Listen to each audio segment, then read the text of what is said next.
Hello అండి, అందరికీ welcome back to our channel. This is యశ్2015. మీకు కనుక మా వీడియోస్ కానీ నచ్చినట్లయితే ప్లీజ్ లైక్ చేయండి, షేర్ చేయండి, కామెంట్ చేయండి. అలాగే ఛానల్ కానీ ఫస్ట్ టైం చూస్తున్నట్లయితే ప్లీజ్ సబ్స్క్రైబ్ చేసుకోండి.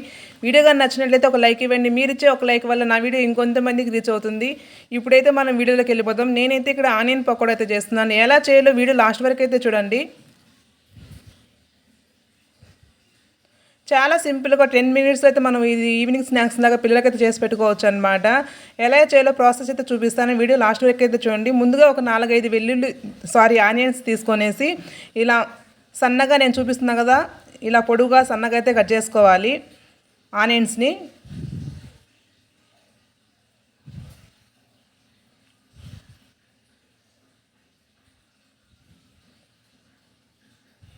చాలా సన్నగా అయితే కట్ చేసుకోవాలండి ఆనియన్స్, అప్పుడే టేస్ట్ బాగుంటుందన్నమాట. అవి మనకు పకోడా కూడా మంచిగా వస్తుంది. తర్వాత ఒక 4-5 పచ్చిమిర్చిని కూడా ఇలా కట్ చేసుకోవాలి.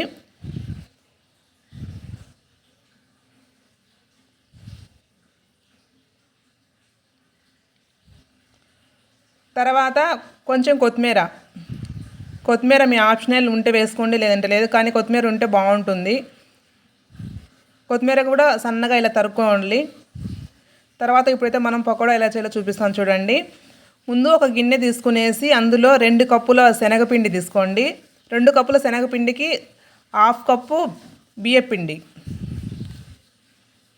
తర్వాత మనం కట్ చేసి పెట్టుకున్న ఆనియన్స్, పచ్చిమిర్చి, కొత్తిమీర, తర్వాత కరివేపాకు కూడా అందులో వేసుకోండి. కరివేపాకు కట్ చేయాల్సిన అవసరం లేదు, అలాగే వేసుకోండి.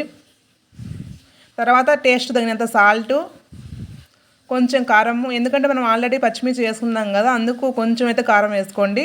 తర్వాత కొంచెం పసుపు, ఒక చిటికెడు అంత పసుపు కూడా వేసుకునేసి, నేనైతే ఇక్కడ వంట సోడా వేయనండి. నేను ఎందులోకి కూడా వంట సోడాను వాడను. దోశలేకి కానీ ఇడ్లీలేకి ఎందులోకి నేనైతే వంట సోడా వాడను, ఎందుకంటే అది హెల్త్ మంచిది కాదు కదా. అందుకని నేను కూడా చెప్పడం లేదు. మీ ఆప్షనల్, మీరు కావాలంటే వేసుకోండి, లేదంటే లేదు. నేనైతే అస్సలకి వాడను అనమాట ఎందులోకి వంట సోడాను. తర్వాత ఇప్పుడు మనం కొంచెం వాటర్ అయితే వేసుకునేసి మనం పిండి అయితే మంచిగా ఇలా గట్టిగా అయితే మిక్స్ చేసుకోవాలి. ఇక్కడ నేను చూపిస్తున్న విధంగా కొంచెం గట్టిగా ఉండాలన్నమాట పిండి.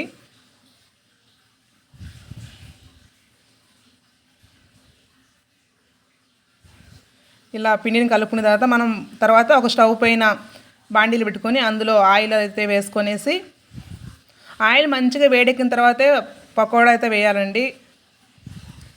వేడెక్క ముందు వేస్తే అవి కొంచెం ఆయిల్లో ఎక్కువసేపు ఉండి కొంచెం టేస్ట్ బాగోవు అనమాట. ఆయిల్ మంచిగా వేడెక్కిన తర్వాత అందులో అయితే మనం కలిపెట్టుకున్న పకోడా పిండి అయితే కొంచెం కొంచెంగా వేసుకుంటూ ఇలా చూడండి,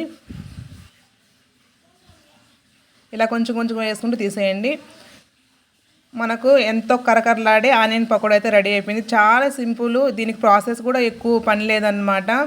ఇంట్లో ఉన్న వాటితోనే శనగపిండి, ఆనియన్స్ ఉంటే చాలా వేసుకోవచ్చు. చాలా సింపుల్, పిల్లలకి ఈవినింగ్ స్నాక్స్ లాగా చేసి పెట్టచ్చు.